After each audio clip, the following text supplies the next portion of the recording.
این انتخابات هم رسید. باید امرای خانمیم رفته رای بتم. زنها رو چی برای دادن؟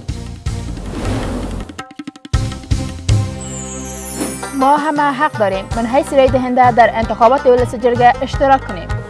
طبق قانون اساسی کشور در ولسی جرگه 68 کرسی برای زنان در نظر گرفته شده. رای زنان و مردان با هم مساوی بوده و تمام آرا شمرده می شود. اشتراک زنان و مردان از لحاظ ارزش‌های دینی در انتخابات به حیث رای دهنده مورد تایید دین مبین اسلام و قانون اساسی کشور است.